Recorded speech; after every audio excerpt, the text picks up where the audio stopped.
Hi, everybody. I'm here to talk to you all about ArcGIS StoryMaps. I'm sharing my screen with you right now, showing you the entry page into the website for this tool. And it's an amazing resource for creating really visually powerful multimedia stories. And it's free and it's simple to use.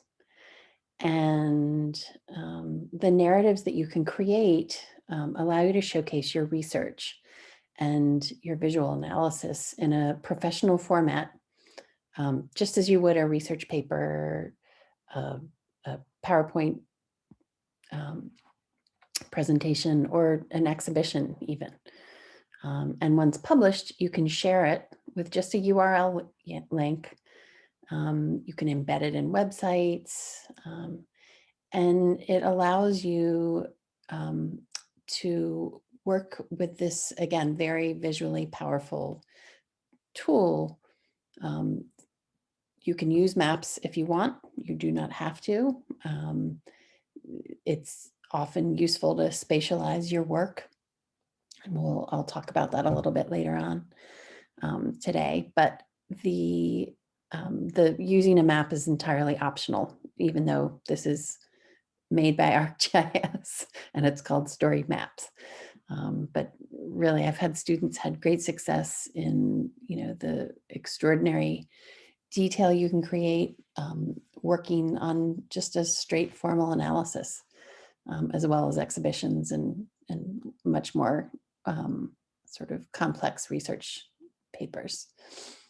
So if your institution has a subscription to Esri, who is the owner of ArcGIS, the overarching company that also creates story maps, and this will often be located in your geography department or your library, you may log in using that portal. So using an institutional subscription portal.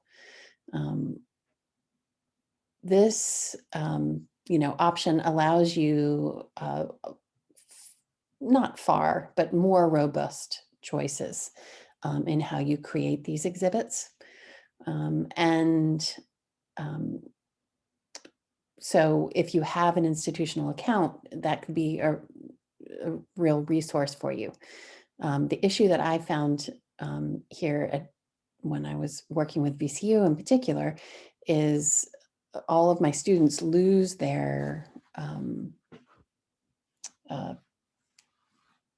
Gmail accounts, their Google accounts, once they graduate.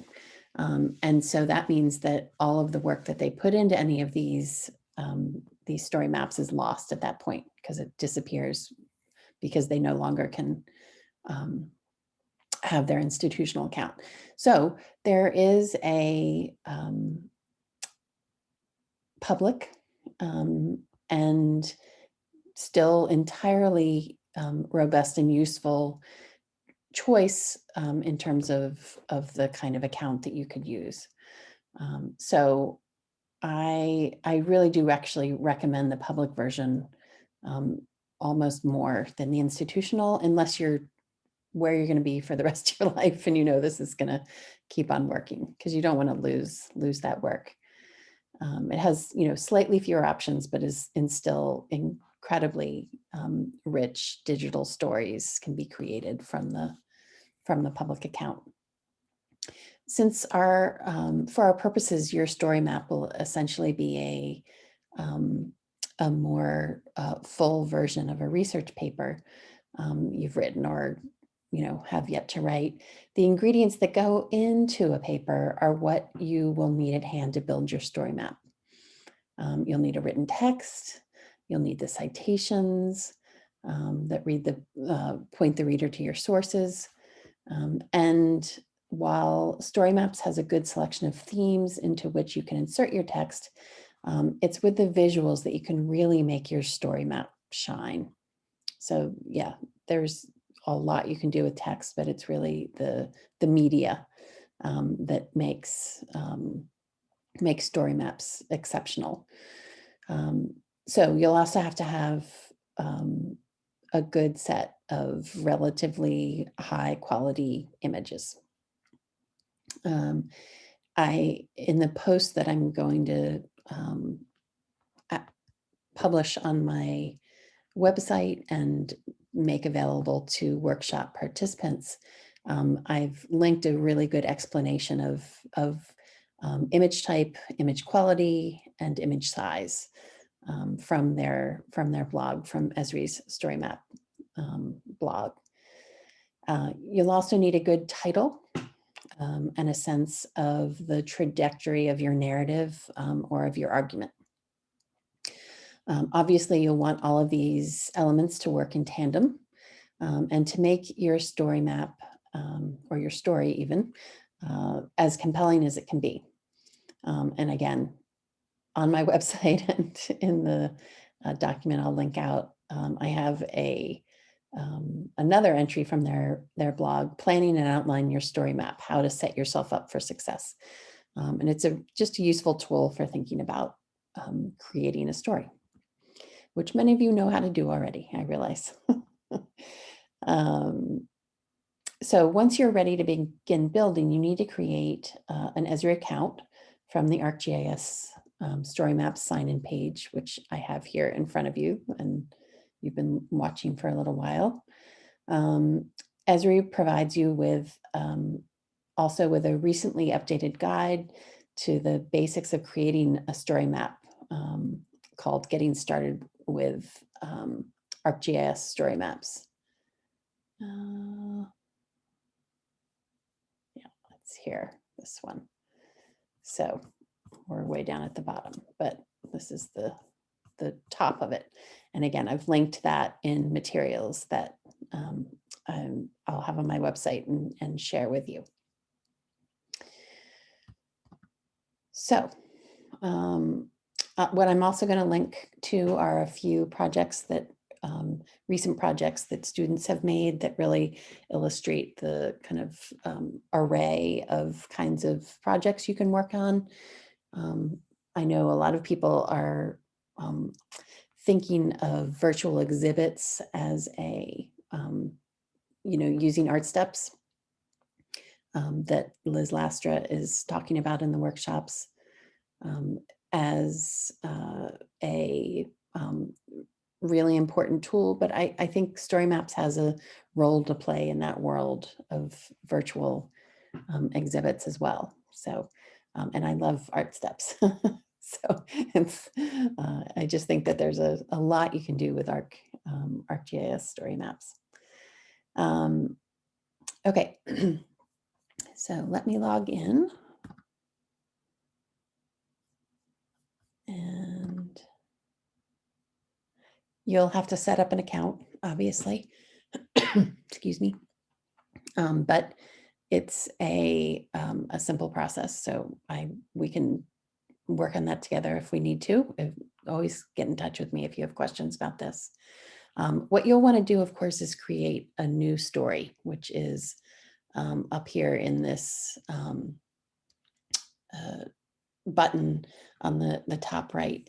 I've got some stories going already in this account that I'll be using to show you how this works, but it's really as simple as doing that, as clicking on this. And I recommend starting from scratch because all of these things here are then still available from scratch. So there's really no reason to use that quick start guide instead. So you're going to want to begin with a title to your story. You can add a subtitle, an introduction, or an abstract here as well. But keep in mind that you might want a cover image behind the text. So whatever your text is on this page might have image behind it. So you need to be conscious of that. And we'll get into that more here. Whether your title is over top of, next to, or within an image at all is determined by what cover design you use. And if you click here on design, you'll see that you are begun here with the choice of minimal. But you can also choose side by side. And again, this is for your cover image of the whole story map, or using a full image. So in other words, the image, this is where the image would be behind your text in this example, which they can be pretty stunning, having that full image as you open up your story map. As I say here, what cover design you decide to use depends on the nature of both your overall story and your title and opening image choices. You'll also want to play around with the theme. So that's down here below. There is, this is one of those places in StoryMaps, if you have an institutional subscription, you have far more choices. So you can see here, if you look down at customize, and that feature is only available to subscription accounts. So you'll have a lot more choices at that point, but honestly and truly, these 6 choices and all the other things you can do in StoryMaps is enough. If you've got more, use it, go crazy, but really, these are some excellent options that you have here. And so as you play around, it's not going to show you a whole lot necessarily at this point.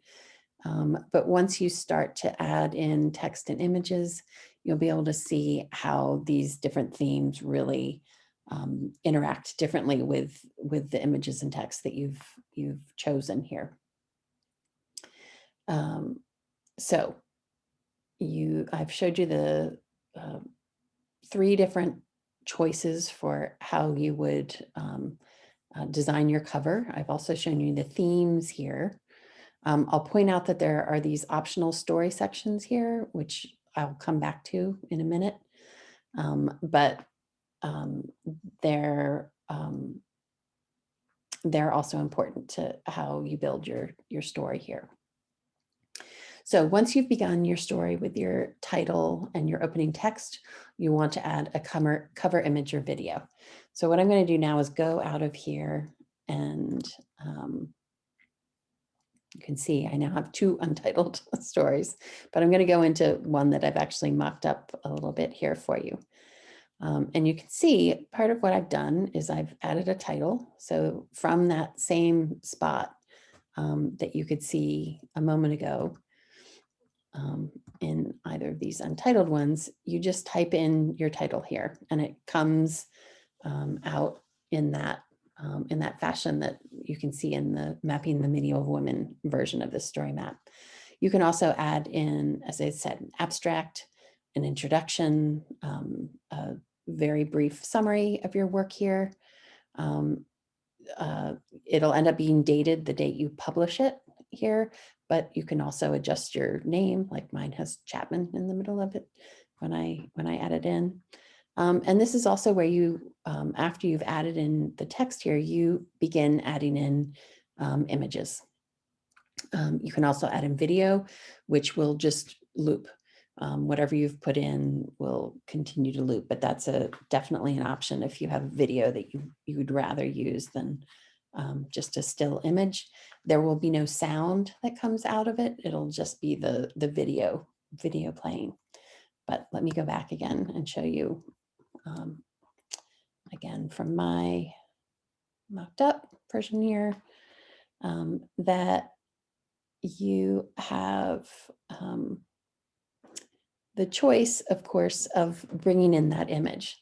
And so what I've done here is I had this image of the Mapping the Medieval Women saved to my desktop that I could go in and upload. And what you can see is that up in this top set of buttons here, what it normally would read before I had uploaded anything is upload an image to this.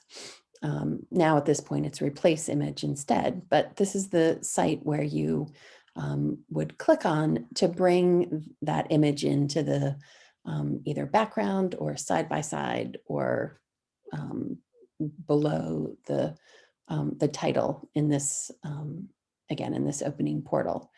You know how to browse files, I'm pretty sure, all of you. So I'm not going to take you through that, but it is, that is the route that you bring your image in. You're going to obviously want an image that is, that works well with the format that you've chosen. And mine is probably almost a little too busy in the background. It's much more compelling when you have something like some of my students here. Let's look at Maddie's in particular, has just this gorgeous photograph in the background with just a little bit of text over top of it. So that's something, again, to keep in mind as you're working on this. So once you've created this cover, which is what we're looking at here, is this is the cover of my story map. You're going to want to begin the process of checking this out in preview. So again, this is the design tab that brought up the cover options, the theme options, and these optional story sections. The other important tool up here is preview. And preview allows you to go into a mode that shows you not just the full screen view, but also the desktop, the tablet, and the phone versions of your image. And, you know, to be quite honest with you, it took me a long time to get it to the point where I felt pretty happy. Not a long time, you know, an hour or two, to get it to the point where I felt happy with the way this looked in the background. So just realize there's going to be a lot of, you know, working through different formats to make this work out. And I'll show you how you do that in just a second, but I wanted to take you into preview for a moment to show you that you have these different options. The way you get out of preview is to click Edit Story, and it will take you back to where you're building your story maps. But in addition to this key, which again allows you to replace your image, so you can delete it altogether, but you can also bring in a new one. You can also click on the gear icon there. And what that does is that allows you to take this little white circle and move it around your image. And what that does is that readjusts the centering of your story map. And you have to hit save at the end, obviously, but as they make the point here with the phone versus the computer, it's going to look differently in one versus the other in those different options. So let me see if I've messed it up too much here, as I've showed you all. So if we go back to phone, I'm trying to keep, yes, so I still have enough of this Ursula Reliquary head in view, but sometimes she's off to the side, sometimes she's too far in and my cup is cut in half. So there, I was trying to find a compromise there with those two different versions. So in addition to using preview, the next really stage of thinking about how you build your story map is to go down, and let me go back out now and look at the blank page here. Is you now want to go down and you want to tell your story. And, you know, it's clear that they want you to click on this button here that allows you to do that.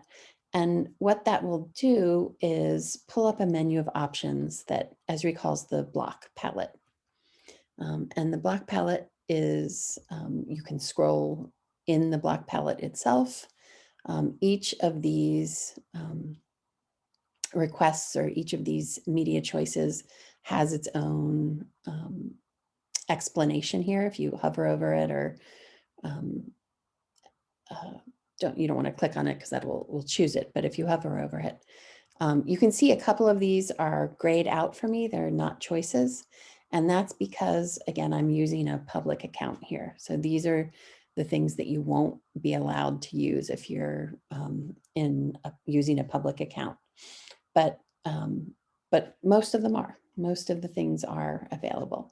So, in my case, I chose text first as the way to begin. And you can see that once you've done that, it gives you the choice, if you click on that caret next to paragraph, of choosing a heading, a subheading, a paragraph, a large paragraph, a list, or a quote. You can edit that using different formatting options here, embed links, and this, of course, gives you some color choices as well. So again, going back to what I've mocked up already, you can see what I've done here is, well, first of all, I chose the title design. I had started off with Summit, but I ended up deciding that title was a better look for as I got further down into this. What you can also see here is there's a link right here to this heading that I've created, Why Mapping and Why Women. And if I go back again to one of these untitled stories, you can see if you go into design and you turn on navigation, and you go down here to tell your story, you'll see add headings to your story to create navigation links. And so what this does is it basically sets up a menu that stays, you can see here as you start to scroll down, it stays at the top of your page and will be there so that you can easily move from one subtopic to another one. And if we go back to getting started with ArcGIS, you can see that in action here. So there are these different sections of this article. And once you get to a certain point, even though you're continuing to scroll, this menu remains at the top. So I think, again, especially because of the 20-page PDF that I'm sending you, this is a far wiser way to actually present your material, is with the different menu possibilities that you have here. So once you've gone through the different menu options in Tell Your Story, and as I said, that if we start off with text, you then have to choose what you want. So you maybe begin with a heading at first, but then you'll probably want to head to paragraph, and that will give you a smaller font versus the larger font of the heading, and we'll end up producing something, as I've been flashing up here for you all, like I've done here. So Why Mapping and Why Women. The next section that I created is called a sidebar. And so if I just click on this tool here, you can see that there are these immersive tools that StoryMaps has gradually integrated into its program. So the Map Tour was the last thing to be introduced in, I think it was September, October of 2020. The sidecar has been around since 2019. And that's something I should point out, is this all was revamped in late 2019. And so is really a pretty new tool, the way that it's being presented at this point. And then slideshow, you can see, is in beta still, beta still. So it's still being, the kinks are being worked out of it at this point. But with those choices, and with slideshow, with sidecar in particular, what you can create are two different versions here, either the floating panel or the docked panel. And what I used here today was the dock panel in particular. So as I start to scroll down, what you can see is that my image stays in place. And the image in this case is this genealogy that I've brought in, but my text starts to scroll. Again, there are a variety of different ways, and we can work through this in the workshops of actually making these be a little more variable, but ultimately that's the product that you're looking at. And it's literally as simple as adding a sidecar, which you can see here. You paste your text in and you add your median. I mean, this is how intuitive StoryMaps is. And another detail to show you all here is, it's almost working. I'm trying to get rid of it now, which does happen. So here you have the sidecar, that's where it is, it's down here in this case. Each of the sidecars will have, and you'll see this with my own that I've already built, multiple images going across, as well as the text, and also this 3-button tab here that allows you to actually delete the whatever you just created. So here you can see there are these 2 images in this case with text that goes with each of them. So it flows into the next image as you transition into the appropriate text. And again, remember, none of this will be visible for the final view. This is, we're in the building mode here. And so the slideshow that you have down here will not be visible. It really is very seamless looking in the way that it's published once it's published. So, so that's one option there is the sidecar. I also built a map.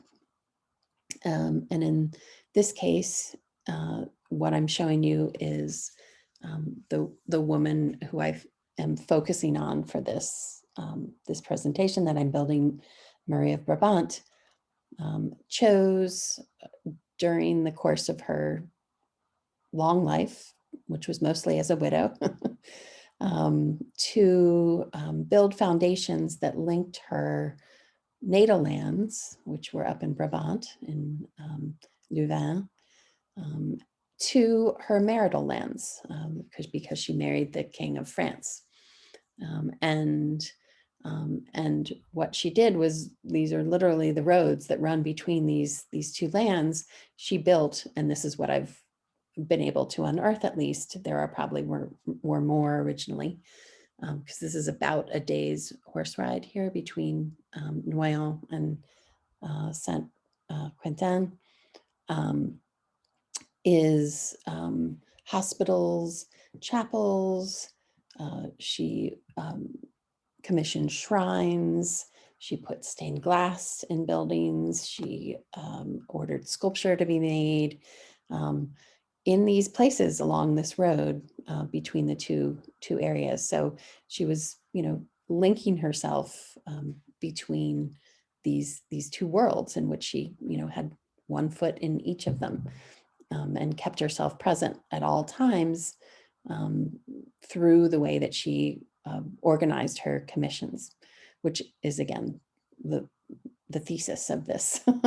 And so I've used mapping here as a way to illustrate those commissions. Each of these points can be easily created. So in this case, I'm working with a map that, let me go back here for a second. So what it looked like originally was like this. And actually it was zoomed to show the whole world. But I chose to select a different base map because I didn't want that much detail. I wanted it to be a little bit more sort of less detailed, more simple. And so chose a different base map. And then what one does with with the mapping function in StoryMaps is you can choose points, you can draw lines, you can draw polygons, and the points you can actually place individual points or you can have numbered points so that they're connected along the way. Once you've chosen, say, to add a point, you can then go over and search by location. So that's exactly what I did for Paris, for all of these sites along the way. And it adds it automatically for you. You have to hit, so let's say I'm adding in her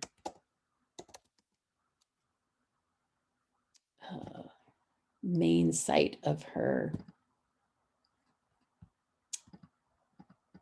widowhood, where she spent a lot of time after her husband died. And you can see that that's now been added to this list of other choices, and is now present on this map.